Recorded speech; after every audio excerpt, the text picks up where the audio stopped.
Hey, good morning, everyone. Welcome to the UroPatient podcast. I'm your host, Vic Sinise, and welcome to the show. If you're watching us on YouTube or Facebook, welcome to the show. Be sure to hit that subscribe button if you're watching us on YouTube. The best place to go to learn more about the show is UroPatient.com. That's where our website is, and you'll be able to find more information about the show. It's also the best place to go if you want to download any of our handouts. They're all available for you. We do have a Facebook group. You can find us on the UroPatient podcast under Facebook, or just go to our website and click our Facebook link. It'll take you right into that podcast. So we're going to be talking about bladder diaries today. So we're going to get right into that show and discuss what's a bladder diary and what do you do with it and why is it important. And I hope you'll learn a few things here today.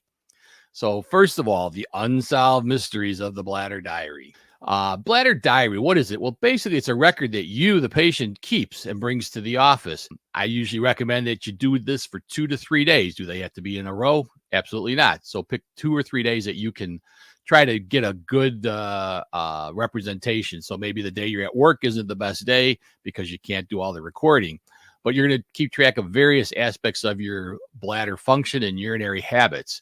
So 3 days is ideal, 2 to 3 days minimal. Nothing to it. So first thing you're going to do is want to make sure you record any fluid that you're taking in. We need to know how much you're taking in. So if it's a measurable thing, like it has an ounces on the bottle, write it down.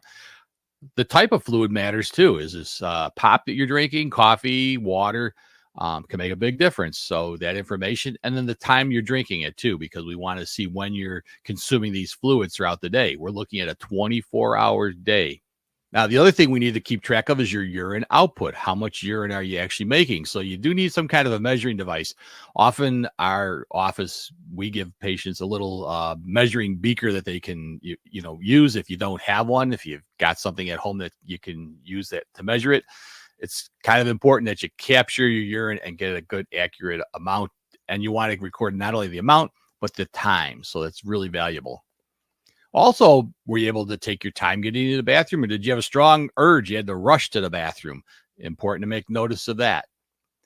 Any issues where you leaked urine, even a little bit or a lot, kind of make a note of when that occurred, how much it was, just a few drops, had to change your clothes, that type of thing. Important information to know. Are there certain activities, is it, when you're running, skipping, or just, anything, going to the gym, those activities that you seem to have leakage of urine, mark that down. There's some things we call trigger events. So some patients complain, they get home and as soon as they put the key in the door, they got to go to the bathroom. They got to rush. So it's an event that kind of triggers the urge to go. It has nothing to do with keys, by the way.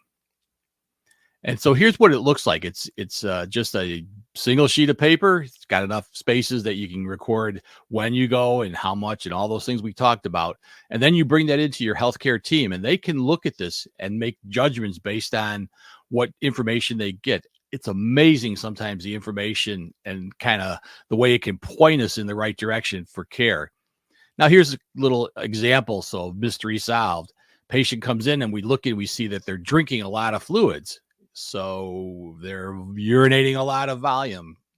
Well, some patients don't always realize that if you drink a lot, you're going to urinate a lot. And sometimes it can be as simple as saying, listen, you're probably drinking too much fluid. Why don't you cut back? Or maybe you're drinking too much at night. That's why you're getting up in the middle of the night, right? Before you go to bed, that type of thing. We can see patterns that you may not recognize. Real important.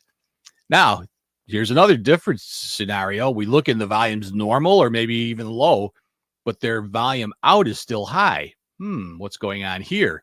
Well, again, we look at this and we say there may be some other issues going on. Look at the medication list. Maybe there's a medication that's causing excessive urination. Maybe they don't know it, but they've got diabetes. We'll want to look at their urine and see if there's any sugar in their urine, because one of the ways the body tries to cope with that high blood sugar is to try to get it out through the urine. So again, mystery solved, just looking at a simple bladder diary. If you watched last week's show, we talked about certain foods for certain people that can cause irritation and frequency and urgency of the bladder. So we look at what type of food you're taking in. Maybe you've got some of those trigger foods that you're getting. So that could be your cause.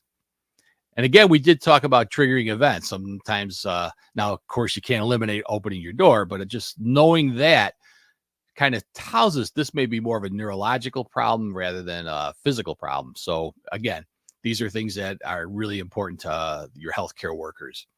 Again, was there an event, exercise, that type of thing could lead us to looking more at a stress incontinence versus an urge incontinence. Fancy words that we use, but it means a lot to us. So here's the best part. You can download this for free on our website, perfectly free. Take it, make several copies. Like I said, each one is probably good for a day's worth of information. And then just go to our UroPatient.com website, bring that in, 3 days worth of voiding diaries to your doctor's office. I guarantee they're going to be happy to see it and glad that you did that. I hope you enjoyed today's show. Hope it's informative. Start working on those bladder diaries. It's going to show us a lot of information. And tune in next week. Next week, we're going to talk about what is a cystoscopy. This is a test we do in our office all the time. But maybe you've never had one done or you're worried about it. Remember those 5 H's. We'll talk about those. We'll see everybody next week. So have a great rest of your week.